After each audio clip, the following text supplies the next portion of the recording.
কালিক সীমায় রোমান সাম্রাজ্যের ব্যাপ্তি 2000 বছর। সেই খ্রিস্টপূর্ব 5ম শতক থেকে শুরু হওয়া রোমান সভ্যতা সিজারদের সময় পৌঁছায় পরাক্রমের শীর্ষে। তারপর কালক্রমে বহু ঘাত প্রতিঘাতের মধ্য দিয়ে বিলীন হয়ে যায় 5ম শতকে, অর্থাৎ হযরত মুহাম্মদ সাল্লাল্লাহু আলাইহি সাল্লামের ওফাতের পরও রোমান সাম্রাজ্য টিকে ছিল প্রায় 800 বছর। এই সুদীর্ঘ সময়ে কি ঘটেছিল রোমান সাম্রাজ্যে? কারাই বা ছিল বাইজেন্টাইন, কিংবা মূর্তি উপাসক রোমানরা কিভাবে দীক্ষিত হলো খ্রিস্ট ধর্মে? সেই সব বিচ্ছিন্ন বিন্দু মেলানোর চেষ্টা করব কম্পাসের আজকের পর্বে। সাথেই থাকুন।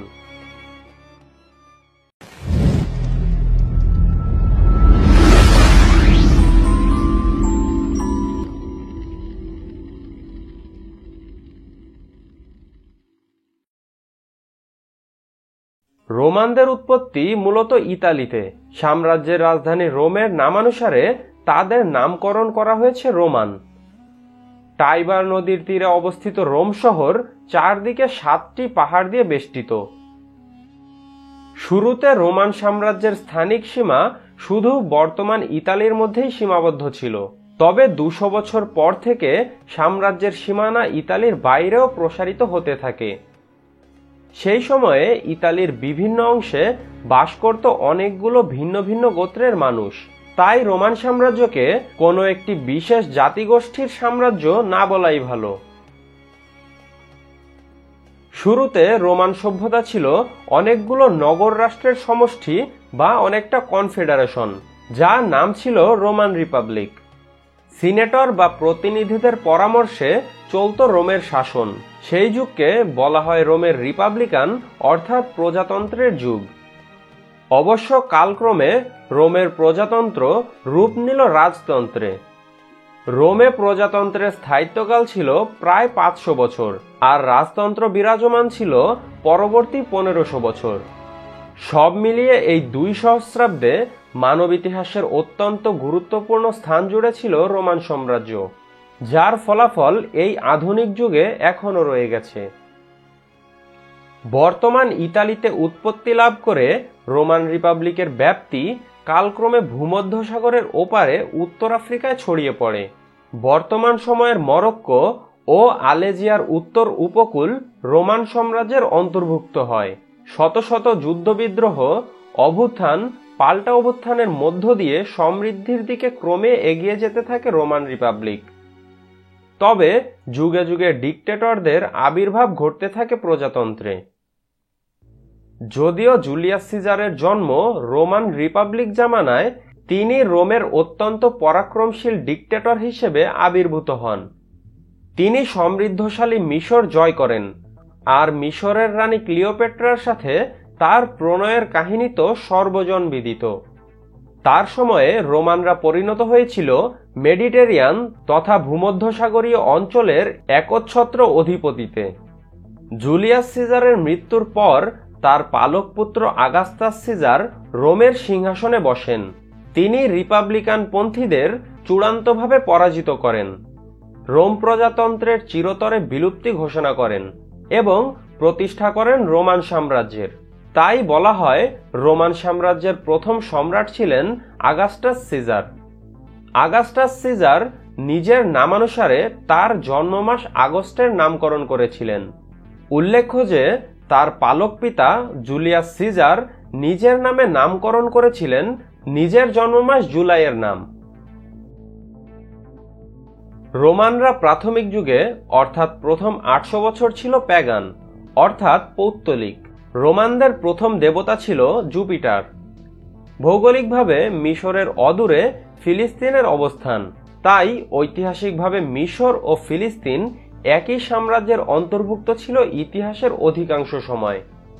শুরুতে খ্রিস্ট ধর্মের সবচেয়ে বড় শত্রু হিসেবে আবির্ভূত হয় রোম, কেননা যীশু খ্রিস্টের একত্ববাদের শিক্ষা ছিল রোমান বহু ঈশ্বরবাদের সাথে পুরোপুরি সাংঘর্ষিক। এছাড়া তার প্রচারিত সাম্য ও ইনসাফের শিক্ষা ভোগবাদে বিশ্বাসী অত্যাচারী রোমান সাম্রাজ্যের মসনদ কাঁপিয়ে দিয়েছিল। তাই প্রাথমিক যুগের খ্রিস্টানদের উপর অমানুষিক অত্যাচার করতে থাকে রোমানরা। কিন্তু তা সত্ত্বেও সাধারণ মানুষের মধ্যে ব্যাপক জনপ্রিয় হতে থাকে যীশু খ্রিস্টের প্রচারিত ধর্ম। একসময় সর্বস্তরে এমনকি উচ্চ পর্যায়েও খ্রিস্ট ধর্ম প্রভাব বিস্তার করতে শুরু করে। এরকম পরিস্থিতিতে খ্রিস্টীয় ৪র্থ শতকের শুরুর দিকে রোমান সম্রাট কনস্টান্টাইন নিজে খ্রিস্ট ধর্ম গ্রহণ করেন এবং তিনিই প্রথম রাষ্ট্রীয়ভাবে খ্রিস্ট ধর্মের প্রতি সহনশীলতা প্রদর্শনে নির্দেশ জারি করেন। তবে খ্রিস্ট ধর্মকে রোমের একমাত্র বৈধ রাজধর্মের মর্যাদা দেওয়া হয়েছিল আরও ৭০ বছর পরে সম্রাট থিওডোসিয়াসের সময়ে। পরবর্তী ১০০০ বছর খ্রিস্ট ধর্মের রক্ষকের ভূমিকায় অবতীর্ণ হয় এই রোমানরাই। রোম হয়ে ওঠে খ্রিস্ট ধর্মের সমার্থক। আজও ভ্যাটিকান চার্চের অবস্থানও কিন্তু রোমের ভেতরেই এবং অধিকাংশ খ্রিস্টানই রোমান ক্যাথলিক। খ্রিস্টীয় ৩য় শতকে রোমান সাম্রাজ্যের ব্যাপ্তি বিশাল আকার ধারণ করে। তাই ২৮৫ খ্রিস্টাব্দে শাসনকার্যের সুবিধার জন্য রোমান সম্রাট ডায়োক্লেটিয়ান সাম্রাজ্যকে ইস্টার্ন ও ওয়েস্টার্ন এম্পায়ারে বিভক্ত করেন। ওয়েস্টার্ন এম্পায়ারের রাজধানী প্রাচীন রোমেই বহাল রাখা হয়, আর ইস্টার্ন জোনের রাজধানী ঘোষণা করা হয় বর্তমান তুরস্কের বাইজেন্টিয়ামে। তাই নব্য প্রতিষ্ঠিত ইস্টার্ন এম্পায়ারটি রাজধানীর নাম অনুসারে বাইজেন্টাইন এম্পায়ার নামে পরিচিতি লাভ করে। তবে পুরাতন শহর বাইজেন্টিয়ামের অদূরেই আরেকটি অধিক সুরক্ষিত প্রশাসনিক নগর স্থাপনের প্রয়োজনীয়তা উপলব্ধি করে সম্রাট কনস্ট্যান্টাইন ৩৩০ খ্রিস্টাব্দে কনস্টান্টিনোপল শহরের গোড়পত্তন করেন। এদিকে বিভক্ত হওয়ার মাত্র ২ শতাব্দীর মধ্যেই ওয়েস্টার্ন রোমান এম্পায়ার হান, গথ ও ভ্যান্ডালদের মুহুর্মুহু আক্রমণের শিকার হয়ে ক্রমাগত দুর্বল হতে থাকে। রোমানদের কাছে এরা পরিচিত ছিল দ্য বারবারিয়ান নামে। বারবারিয়ানদের লুটতারাজের মুখে বিলীন হতে থাকে রোমের শান শৌকত। অবশেষে ৪৭৬ খ্রিস্টাব্দে বিলুপ্ত হয়ে যায় ওয়েস্টার্ন রোমান এম্পায়ার। তখন থেকেই রোমের সাম্রাজ্য বলতে বোঝাতো শুধু বাইজেন্টাইন সাম্রাজ্যকে, যার রাজধানী ছিল কনস্টান্টিনোপলে। অর্থাৎ রোমের অধিবাসী না হয়েও রোমান সংস্কৃতি ও ঐতিহ্যের ধারক বাহক হওয়ায় বাইজেন্টাইনরা রোমান হিসেবে পরিচিত ছিল। বাইজেন্টাইন এম্পায়ার খুব অল্প সময়ের মধ্যে সমৃদ্ধির শিখরে পৌঁছে গেল। রাজ্য বিস্তার নিয়ে তাদের ঘোর প্রতিদ্বন্দ্বী ছিল তখনকার পারস্য সাম্রাজ্য। ইসলাম আগমনের আগে প্রায় ২ শতাব্দী একে অপরের সাথে তুমুল যুদ্ধে লিপ্ত ছিল বাইজেন্টাইন, রোমান ও পার্সিয়ানরা।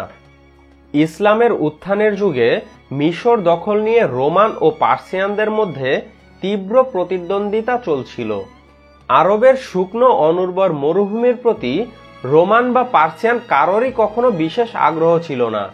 তাই ইসলামের প্রাথমিক উত্থান পর্বে মুসলমানদের খুব একটা আমলে নেয়নি পার্সিয়ান বা রোমানরা। তবে মক্কা বিজয়ের ১ বছর আগে মুসলমানদের সাথে প্রথম যুদ্ধ বাধে রোমানদের। সে সময় রোমান সম্রাট ছিলেন হেরাক্লিয়াস। জাজিরাতুল আরবের উত্তরে জর্ডানে অবস্থিত ছিল রোমান সাম্রাজ্যের করদার ঘাসানিয়া রাজ্যের। ৬২৮ খ্রিস্টাব্দে ঘাসানিয়ার সাথে জর্ডানের মুতার প্রান্তরে যুদ্ধের মাধ্যমে রোমান ও মুসলিমদের মধ্যে বিরোধের সূচনা হয়, যা চলেছিল পরবর্তী প্রায় ৮০০ বছর। মুতার যুদ্ধে আক্ষরিক অর্থে কোনো পক্ষের বিজয় না হলেও অত্যন্ত ছোট সেনাবাহিনী নিয়ে ঘাসানীয়দের বিরাট বাহিনীর সাথে সাফল্যের সাথে মোকাবেলা করায় মোরাল ভিক্টরি হয়েছিল মুসলমানদেরই। মুতার যুদ্ধে অভূতপূর্ব বীরত্বের জন্য হযরত খালেদ ইবনে ওয়ালিদকে সাইফুল্লাহ উপাধিতে ভূষিত করা হয়। পরের বছর যুদ্ধের আশঙ্কায় মুসলমানরা তাবুতে বেশ বড় সৈন্য সমাবেশ করলেও সে বছর আর কোনো যুদ্ধ হয়নি। ৬৩২ খ্রিস্টাব্দে হযরত মুহাম্মদ সাল্লাল্লাহু আলাইহি ওয়াসাল্লামের মৃত্যুর পর হযরত আবু বকর রাদিয়াল্লাহু আনহু মুসলিম বিশ্বের খলিফা নির্বাচিত হন। তার আমলে রোমানদের সাথে মুসলিমদের তেমন কোনো উল্লেখযোগ্য ঘটনা ঘটেনি। তবে হযরত আবু বকর রাদিয়াল্লাহু আনহু এর পর হযরত উমার রাদিয়াল্লাহু আনহু এর সময় মুসলিম ও রোমানদের মধ্যে বিরোধ চরমে পৌঁছায়। ফিলিস্তিনে সংগঠিত আজনাদাইনের যুদ্ধের মাধ্যমে শুরু হওয়া এই যুদ্ধ চলতে থাকে প্রায় 2 বছরের মতো। একে একে রোমানরা মুসলমানদের কাছে ফিলিস্তিন, মিশর ও সিরিয়া হারাতে থাকে। রোমানদের বিরুদ্ধে মুসলমানদের সবচেয়ে গুরুত্বপূর্ণ বিজয় ছিল ইয়ারমুকের যুদ্ধ। সিরিয়ার দক্ষিণে অবস্থিত ইয়ারমুক প্রান্তরে মুসলিম বাহিনী ও রোমান বাহিনীর মধ্যে 4 দিন চলা এই যুদ্ধে রোমানরা চূড়ান্তভাবে পর্যদুস্ত হয় এবং সিরিয়ার কর্তৃত্ব চিরদিনের মতো হারায়। মিশর ও সিরিয়ার মতো দুটি গুরুত্বপূর্ণ প্রদেশ হারানোর ধকল রোমানরা আর কোনোদিনও সামলে উঠতে পারেনি। শুধু তাই নয়, খোলাফায়ে রাশিদিনের সময়েই রোমানরা খোদ আনাতোলিয়াতেও এলাকা হারাতে থাকে মুসলমানদের কাছে। এছাড়া পরবর্তীতে উমাইয়াদের সময় মুসলিমদের ইউরোপ অভিযানের ফলে কখনোই আর আগের জায়গায় ফিরে যেতে পারেনি রোমানরা। পঞ্চদশ শতকে ক্ষীয়মান রোমান তথা বাইজেন্টাইন সাম্রাজ্য শুধু কনস্টান্টিনোপল নগরের মধ্যে আবদ্ধ হয়ে পড়ে। 1453 সালে তাদের উপর চূড়ান্ত আঘাতটি হানেন ওসমানীয় সুলতান মোহাম্মদ বিন ফাতেহ। ধর্মপ্রাণ ওসমানীয়রা কনস্টান্টিনোপলের নাম বদলে নাম রাখেন ইসলাম্বুল।